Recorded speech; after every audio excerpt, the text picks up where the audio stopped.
আসসালামু আলাইকুম। আজ আমরা এক্সপ্লেন করব ২০১৯ সালে মুক্তিপ্রাপ্ত অসাধারণ এক সিনেমা, যার নাম মেগা ক্রোকোডাইল। রহস্যময় এক দ্বীপে একমাত্র ভাইকে বাঁচাতে গিয়ে সবাই হিংস্র কুমিরের কবলে পড়ে। একের পর এক তাদের সবাইকে হিংস্র কুমিরগুলো ছিঁড়ে খেতে শুরু করে। শেষ পর্যন্ত তারা কি রহস্যময় সেই দ্বীপ থেকে বেঁচে ফিরতে পেরেছিল? এটাই দেখব আজকের গল্পে। তাহলে চলুন আর দেরি না করে গল্প শুরু করা যাক। গল্পের শুরুতেই আমরা একটি জাহাজ দেখতে পাই, যেটা গভীর সমুদ্রে তীব্র ঝড়ের কবলে পড়েছিল। জাহাজে অবস্থান করা ক্রু মেম্বার ও নাবিকরা ঝড়ের কবল থেকে বাঁচার চেষ্টা করলেও তারা ব্যর্থ হয়। প্রবল ঝড়ে জাহাজটি মুহূর্তের মধ্যেই সমুদ্রের গভীরে তলিয়ে যায়। বেঁচে যাওয়া জাহাজের বাকি নাবিকরা সমুদ্রের স্রোতের সাথে ভাসতে ভাসতে রহস্যময় এক দ্বীপে এসে পৌঁছায়। বেঁচে যাওয়া ক্রু মেম্বার ও নাবিকরা দ্বীপের কিনারা থেকে কিছুটা ভেতরে প্রবেশ করলে তারা দেখতে পায় এই দ্বীপের গাছপালা থেকে শুরু করে প্রায় অনেক কিছুই দেখতে আকারের চাইতে অনেকটাই বড়। সবাই অনেক ভয় পেয়ে যায়। এই দ্বীপের নাম ছিল হেল আয়ারল্যান্ড, অর্থাৎ নরকের দ্বীপ। এই দ্বীপকে কেন নরকের দ্বীপ বলা হয় সেটা আমরা একটু পরেই জানতে পারবো। সবাই অনেক ক্ষুধার্ত ছিল, এই জন্য দ্বীপের আশেপাশে তারা খাবার খুঁজছিল। খাবার খোঁজার সময় তারা পাথরের পাশে কিছু ডিম দেখতে পায়, যেগুলো আকারে অনেকটাই বড় ছিল। ডিমগুলো আসলে কোন প্রাণীর তারা সেটা বুঝতে পারে না, এবং ডিমগুলো সেখান থেকে নিয়ে সেগুলো সবাই খেতে শুরু করে। কিন্তু চোখের পলকেই হঠাৎ সেখানে কিছু কুমির এসে সবার উপরে আক্রমণ করে দেয়। অর্থাৎ তারা যে ডিমগুলো খাচ্ছিল সেগুলো আসলে কুমিরের ডিম ছিল। এবং এই দ্বীপকে নরকের দ্বীপ এই জন্য বলা হতো কারণ পৃথিবীর সমস্ত হিংস্র প্রাণীর বসবাস এখানেই ছিল। ডিমগুলো সেখানে রেখে সবাই পালানোর চেষ্টা করলে তাদের অবস্থা আরও বেগতিক হয়ে পড়ে, কারণ বিশাল আকৃতির এক কুমির এসে মুহূর্তের মধ্যেই তাদের সবাইকে খেয়ে ফেলে। গল্পের দৃশ্যপট পরিবর্তন হলে অন্যদিকে আমরা কিছু বাচ্চাদের সমুদ্রের কিনারায় ফুটবল খেলতে দেখি। বাচ্চারা ফুটবল খেলার সময় বলটা কিছুটা দূরে চলে গেলে তাদের মধ্যে একটি বাচ্চা ফুটবল আনতে যায়, কিন্তু সামনেই কিছু একটা দেখে বাচ্চাটি ভয়ে চিৎকার করে ওঠে। কিছুক্ষণের মধ্যেই সেখানে দলে দলে মানুষের ভিড় জমা হলে আমরা দেখতে পাই বিশাল আকৃতির একটি মৃত কুমির সেখানে পড়ে আছে। গল্পের প্রধান চরিত্র লুহান কুমিরটি দেখে বলে, এই কুমিরটি হেল আয়ারল্যান্ড থেকে এখানে এসেছে। কুমিরটি মৃত হলেও এর সাথীরা জীবিত থাকতে পারে। আমাদের জলদি এই গ্রাম ছেড়ে চলে যেতে হবে, নয়তো কুমির আমাদের সবাইকে খেয়ে ফেলবে। লুহানের কথা শুনে গ্রামবাসীরা হাসতে থাকে, কারণ হেল আয়ারল্যান্ড এখান থেকে শত শত মাইল দূরে ছিল। ওখান থেকে কুমির এত দূর কোনোভাবেই আসতে পারবে না। সবাই লুহানকে নিয়ে উপহাস করে, কারণ সবসময় সে নেশা করত। এই সব কিছু সে নেশার ঘরেই বলছে। গ্রামবাসীরা এমনটাই মনে করে। পরের দৃশ্যে আমরা লুহানকে তার অফিস রুমে দেখতে পাই, যেটা ছিল একটি বোটের মধ্যে। আসলে লুহান একজন রিসার্চার ছিল। ওশিয়ান রিলেটেড সব ধরনের খোঁজখবর সে খুব ভালোভাবেই জানত। লুহান তার অফিস রুমে অবস্থান করার সময় ভ্যান নামের এক ব্যক্তি ব্রিটকেস ভর্তি টাকা নিয়ে এসে লুহানকে বলে, আমি শুনেছি হেল আয়ারল্যান্ডে তুমি এই পর্যন্ত 2বার গিয়েছ, এবং 2বারই কোনো ধরনের ক্ষতি ছাড়া তুমি নিরাপদে ফিরে এসেছ। এজন্য আমরাও হেল আয়ারল্যান্ডে যেতে চাই। তুমি আমাদের সেখানে নিয়ে যাবে। এর জন্য আমি তোমাকে কোটি কোটি টাকা দিব। ভ্যানের কথা শুনে লুহান বলে, আমি তোমাদের নিয়ে যেতে পারবো না। তোমাদের কোনো আইডিয়া আছে ওই দ্বীপ কতটা ভয়ঙ্কর? ওখানে প্রায় 3000 হিংস্র কুমির রয়েছে। এছাড়াও অদ্ভুত সব হিংস্র প্রাণীর বসবাস ওখানে রয়েছে। যদি মরার ইচ্ছা না থাকে তাহলে এখান থেকে চলে যাও। লুহানের কথা শুনে কেনা নামের এক মহিলা চরিত্র বলে ওঠে, কিছুদিন আগে সমুদ্রে রিসার্চ করার জন্য আমার ভাই একটি জাহাজ নিয়ে গিয়েছিল, কিন্তু 6 দিন পার হয়ে গেলেও তাদের কোনো খোঁজখবর পাওয়া যায়নি। আমার ভাইয়ের লাস্ট লোকেশন ছিল হেল আয়ারল্যান্ড। আমি জানি আমার ভাই এখনও জীবিত রয়েছে। যেভাবেই হোক হেল আয়ারল্যান্ড থেকে ওকে আমি ফিরিয়ে আনব। কেনার কথা শুনে লুহান বলে, আমার মনে হয় না তোমার ভাই এখনও বেঁচে রয়েছে। তাই এর থেকে ভালো হয় তোমরা ফিরে যাও। কেনা এসব কথা শুনে সেখান থেকে চলে যায়, কিন্তু যাওয়ার আগে সে লুহানকে বলে, আমি জানি তোমার স্ত্রী হেল আইল্যান্ডে রিসার্চ করতে গিয়েছিল, কিন্তু এরপর সে আর কখনোই ফিরে আসেনি। তুমি এই পর্যন্ত 2 বার হেল আইল্যান্ডে তাকে খুঁজতে গিয়েছ, কিন্তু তোমার স্ত্রীকে সেখানে খুঁজে পাওনি। স্ত্রীর স্মৃতিগুলো তোমাকে আজও ভেতর থেকে কুড়ে কুড়ে খাচ্ছে। যদি সম্ভব হয় অন্তত আমার ভাইকে খোঁজার জন্য সাহায্য করো। কথাগুলো বলে কেনা সেখান থেকে চলে গেলে লুহানের অনেক আফসোস হয় এবং শেষ পর্যন্ত সে কেনাকে সাহায্য করার জন্য রাজি হয়ে যায়। পরের দৃশ্যে আমরা দেখতে পাই সবাই একটি প্লেন নিয়ে হেল আইল্যান্ডের উদ্দেশ্যে বেরিয়ে পড়ে। লুহানের হাতে হেল আইল্যান্ডের একটি ম্যাপ ছিল, যেটা সঠিকভাবে তাদের রাস্তা দেখাবে। কিছুক্ষণ পর সবাই আয়ারল্যান্ডের কাছাকাছি পৌঁছালে লুহান সবাইকে প্লেন থেকে জাম্প করতে বলে, কারণ আয়ারল্যান্ডে ল্যান্ডিং করার মতো কোনো জায়গা নেই। লুহানের কথা মতো সবাই প্যারাশুটের সাহায্যে আয়ারল্যান্ডে জাম্প করে এবং নিরাপদে আয়ারল্যান্ডে অবতরণের পর তারা একসঙ্গে ম্যাপ দেখে সামনের দিকে এগোতে শুরু করে। তারা ড্রোনের মাধ্যমে কেনার ভাইয়ের লোকেশনটি খোঁজার চেষ্টা করছিল, কারণ আয়ারল্যান্ডে এমন কিছু উঁচু উঁচু জায়গা ছিল যেখানে পৌঁছানো অসম্ভব ছিল। তারা বন্দুকগুলো লোড করে নিয়ে কেনার ভাইয়ের লোকেশন পর্যন্ত পৌঁছে যায়, কিন্তু সেখানে পৌঁছানোর পর তারা দেখতে পায় চারিদিকে শুধু মানুষের হাড়গোড় পড়ে আছে। তারা ভীষণ ভয় পেয়ে যায়। কেনা পাশেই তার ভাইয়ের বোর্ড দেখতে পায়, এতে করে সে কনফার্ম হয়ে যায় তার ভাই এখানে এসেছিল, কিন্তু এখনো পর্যন্ত তার ভাই বেঁচে রয়েছে কি না এটা সে বুঝতে পারে না। ভাইকে খোঁজার জন্য কেনা জঙ্গলের মধ্যে প্রবেশ করে। লুহান সবাইকে ম্যাপ অনুযায়ী রাস্তা দেখাচ্ছিল। কিছুক্ষণ পর তারা হাঁটতে হাঁটতে বিশাল বড় একটি গুহার সামনে এসে পৌঁছায়। গুহার বাহিরে মানুষের ছেঁড়া জামা কাপড় পরেছিল, যেগুলো দেখে সবাই ধীরে ধীরে গুহার মধ্যে প্রবেশ করে। গুহার মধ্যে প্রবেশ করতেই তারা সামনেই মানুষের লাশ দেখতে পায়। লাশটা পচে গিয়ে অনেক গন্ধ বের হয়েছিল। লাশটি দেখে তারা বুঝতে পারে লাশটির শরীর থেকে অতিরিক্ত রক্তক্ষরণের জন্য তার মৃত্যু হয়েছে, কিন্তু লাশটির শরীরে কুমিরের আক্রমণের কোনো ক্ষতচিহ্ন ছিল না। তারা বুঝতে পারছিল না আসলে লোকটার মৃত্যু কিভাবে হয়েছে। লুহান এসব বিষয় নিয়ে কথা বলার সময় সে গুহার উপরে তাকিয়ে দেখতে পায় গুহার মধ্যে অসংখ্য শেল ঘোরাফেরা করছিল এবং এই শেলগুলোই লোকটির রক্ত চুষে খেয়েছে। লুহান তাড়াতাড়ি করে সবাইকে নিয়ে বাইরে বের হয়ে আসে, কারণ শেলগুলো তাদের শরীরের সংস্পর্শে আসতেই চামড়ার ভেতরে ঢুকে যাবে এবং শরীরের সমস্ত রক্ত শেলগুলো চুষে নেবে। গুহা থেকে বাইরে বেরিয়ে আসার পর তাড়াতাড়ি করে সবাই জামাকাপড় খুলে সেগুলো পরিষ্কার করে নেয়, কিন্তু এর মধ্যেই একটি শেল কেনার হাতের মধ্যে ঢুকে গিয়েছিল। কেনা ব্যথায় চিৎকার করতে লাগলে লুহান চাকুর সাহায্যে হাতের সামান্য চামড়া চিরে শেলটাকে বের করে নেয় এবং ভালোভাবে কেনার ক্ষতস্থানে ব্যান্ডেজ করে দেয়। সবাই ভীষণ চিন্তায় পড়ে গিয়েছিল, কারণ এইরকম হাজারো বিপদ তাদের সম্মুখীন হতে হবে। কেনার হাতে ব্যান্ডেজ করার সময় লুহান সামনেই বিশাল বড় এক জন্তুর পায়ের ছাপ দেখতে পায় এবং এই পায়ের ছাপ কোনো সাধারণ প্রাণীর হতে পারে না।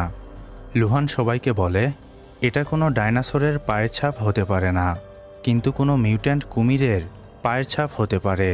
আমাদের সবাইকে সাবধানে থাকতে হবে। এসব কথা বলে লুহান ম্যাপ দেখে সামনের দিকে এগোতে শুরু করে। কিছু দূর আসার পর ভ্যান তার পায়ের কাছে একটি ওয়ালেট খুঁজে পায়, যেটা ওঠানোর পর সে দেখতে পায় ওয়ালেটটি কেনার ভাই শনের ছিল, অর্থাৎ হতে পারে শন এখনও বেঁচে রয়েছে। কেনা ওয়ালেটটি দেখার সময় তারা আশেপাশে চিৎকারের আওয়াজ শুনতে পায়। তারা জলদি আওয়াজটি অনুসরণ করে এগিয়ে গেলে দেখতে পায় একজন আগন্তুক কুমিরের হাত থেকে বাঁচার চেষ্টা করে যাচ্ছিল। কেনাও সবাই তাড়াতাড়ি করে লোকটিকে কুমিরের হাত থেকে বাঁচিয়ে নেয়। কেনা লোকটিকে জিজ্ঞাসা করে, তুমি কি আমার ভাইয়ের সাথে এখানে এসেছিলে? আমার ভাই কোথায়? লোকটি কোনো কিছু বলার আগেই সে জ্ঞান হারিয়ে ফেলে। এরপর দেখা যায় সন্ধ্যা ঘনিয়ে আসায় সবাই এক জায়গায় শেল্টার তৈরি করে এবং রাতটা এখানেই কাটানোর সিদ্ধান্ত নেয়। রাতের বেলা ওই লোকটার জ্ঞান ফিরলে সে বলে, তার নাম নাথান। সে একাই এই জঙ্গলে এসেছে। শন নামের সে কাউকে চেনে না। লোকটির মুখ থেকে এসব কথা শুনে কেনা অনেক হতাশ হয়ে পড়ে, কারণ এত বড় আইল্যান্ডে আদৌ তার ভাই বেঁচে রয়েছে কিনা এসব নিয়ে সে চিন্তা করছিল। রাতটা কোনোভাবে কাটানোর পর পরের দিন সকালবেলা তারা আবারও যাত্রা শুরু করে। কিন্তু কিছু দূর আসার পরেই তাদের টিমের একজন মেম্বারকে হঠাৎ করেই কিছু একটা টেনে নিয়ে যায়। লুহান তার টিমের সদস্যকে বাঁচানোর জন্য এগিয়ে গেলে সে দেখতে পায় মানুষ খেকো গাছগুলো তাদের খাওয়ার জন্য অপেক্ষা করছিল। লুহান অনেক অবাক হয়ে যায়, কারণ এই গাছগুলো শুধুমাত্র অ্যামাজন জঙ্গলে দেখতে পাওয়া যায়, কিন্তু হেল আইল্যান্ডে এই গাছগুলো কিভাবে আসলো। লুহান তাড়াতাড়ি করে মানুষ খেকো গাছটির ডাল কেটে টিম মেম্বারকে উদ্ধার করে এবং জলদি সবাইকে নিয়ে সেখান থেকে পালিয়ে যায়। কিন্তু পালিয়ে যাওয়ার সময় তারা লক্ষ্য করে কিছুটা দূরেই মানুষের কাটা মাথা ও শরীরের বিভিন্ন খণ্ডিত অংশ পড়ে আছে। অন্ততপক্ষে 20 থেকে 30 জন মানুষকে এখানে নির্মমভাবে হত্যা করা হয়েছিল। আশেপাশের দৃশ্য দেখে সবাই হতভম্ব হয়ে যায়, কারণ মানুষ খেকো গাছগুলো মানুষকে এভাবে খণ্ড খণ্ড করে খেতে পারবে না। অন্য কোনো হিংস্র প্রাণী এটা করেছে। ভ্যান এসব দেখে বলে, কেনা, আমার মনে হয় না তোমার ভাই এখনও বেঁচে রয়েছে। এমন ভয়ানক জায়গায় সারভাইভ করা অসম্ভব। আমাদের ফিরে যাওয়া উচিত, নয়তো আমরা সবাই মারা পড়ব। ভ্যানের কথা শুনে কেনা ভীষণ রেগে যায়, কারণ তার এখনও বিশ্বাস ছিল তার ভাই বেঁচে রয়েছে। কেনা সবাইকে বলে, তোমরা চাইলে এখান থেকে চলে যেতে পারো, আমি একাই আমার ভাইকে খুঁজে বের করব। এসব বলে সে একাই সামনের দিকে হাঁটতে শুরু করে। লুহান ও সবাই বাধ্য হয়ে কেনাকে সাহায্য করার জন্য এগিয়ে যায়। কিছু দূর আসার পর তারা সবাই লক্ষ্য করে সামনেই বিশাল আকৃতির একটি বক্স রাখা রয়েছে। বিশাল আকৃতির বক্স দেখে লুহান বলে, জঙ্গলের মধ্যে এই ধরনের বক্স শুধুমাত্র ল্যাব বানানোর জন্য ব্যবহার করা হয়। নিশ্চয়ই ভেতরে কোনো এক্সপেরিমেন্ট করা হচ্ছে। আমি 2 জন টিম মেম্বার নিয়ে ভেতরে বিষয়টা চেক করতে যাচ্ছি, তোমরা এখানেই থাকো। এসব বলে লুহান নাথান ও জনকে নিয়ে বক্সের ভেতরে প্রবেশ করে। এরপর দেখা যায় তারা ধীরে ধীরে বক্সটির গভীরে প্রবেশ করলে আশেপাশের দৃশ্য দেখে তারা ভীষণ অবাক হয়ে যায়, কারণ চারিদিকে শুধু রক্ত ছড়িয়ে ছিটিয়ে ছিল এবং মানুষের লাশ সেখানে পড়েছিল। জন একটি লাশের কাছে গিয়ে কিছু একটা নেয়ার চেষ্টা করলে ওই লাশের মধ্যে থাকা বিষাক্ত পোকাগুলো জনের মুখের মধ্যে চলে যায়, যার ফলে সে ভাইরাসে আক্রান্ত হয়ে পড়ে। জন নাথান ও লুহানকে সেখান থেকে চলে যেতে বলে এবং নিজেই গ্রেনেডের সাহায্যে আত্মহত্যা করে। জন নিজের জীবন স্যাক্রিফাইস করে লুহান ও নাথানকে বাঁচিয়ে দেয়, কারণ তা না হলে তারাও ভাইরাসে আক্রান্ত হয়ে পড়ত। অন্যদিকে দেখা যায় বক্সের বাহিরে কেনা ও বাকি টিম মেম্বাররা কিছু বুঝে ওঠার আগেই সেখানে বিশাল আকৃতির একটি কুমির এসে একজন টিম মেম্বারকে উঠিয়ে খেয়ে ফেলে। বিশাল আকৃতির কুমিরটির উচ্চতা ছিল প্রায় 70 ফুট। দানবের মতো হিংস্র কুমিরটি তাদের সবার উপরে আক্রমণ করে দেয়। নিজেদের জীবন বাঁচানোর জন্য সবাই এদিক ওদিক পালাতে শুরু করে। এদিকে ল্যাবের ভেতরে লুহান ও নাথান ল্যাবের মেইন পয়েন্টে চলে আসে, যেখানে কুমিরদের উপরে এক্সপেরিমেন্ট করা হতো। অর্থাৎ বাহিরে যে 70 ফুট কুমিরটি আমরা দেখতে পেয়েছি সেটা এই ল্যাবে এক্সপেরিমেন্ট করে বানানো হয়েছিল। হতে পারে এক্সপেরিমেন্ট ফেল হওয়ার জন্য কুমিরটি এমন ভয়ানক দানবে পরিণত হয়েছে। নাথান ল্যাবের মধ্যে একটি ক্যামেরা খুঁজে পায়, যেখানে এক্সপেরিমেন্টের সকল ভিডিও ছিল। নাথান ভিডিওগুলো দেখে সাথে সাথে সেগুলো ডিলিট করে দেয় এবং ল্যাবের সকল কম্পিউটার থেকে ডাটাগুলো মুছে দেয়। কিন্তু নাথানের এসব কর্মকাণ্ড লুহান দেখে ফেলে। সে নাথানকে বলে, কে তুমি, তোমার আসল পরিচয় কি? নাথান বলে, এই ল্যাবে যে এক্সপেরিমেন্ট করা হতো তা আমার নির্দেশেই করা হতো। আমি এই ল্যাবটিকে তৈরি করেছি। আমরা কুমিরের উপরে এক্সপেরিমেন্ট চালিয়ে এক ধরনের প্রোটিন আবিষ্কার করতে চেয়েছিলাম, কিন্তু এক্সপেরিমেন্টগুলো সব ফেল হয়ে যায়, যার কারণে কুমিরগুলো মিউট্যান্ট কুমিরে পরিণত হয়। লুহান এসব শুনে নাথানকে স্যারেন্ডার করতে বলে, কিন্তু নাথান চালাকির সাথে ট্যাগ বন্দুকের সাহায্যে লুহানকে বেহুশ করে দেয় এবং সেখান থেকে বাইরে বের হয়ে আসে। এদিকে কুমিরের হাত থেকে বাঁচার জন্য তারা এক জায়গায় লুকিয়ে পড়ে, কিন্তু এতে করে কোনো লাভ হয় না। বিশাল আকৃতির সেই কুমির তাদের খাওয়ার জন্য এগিয়ে আসে।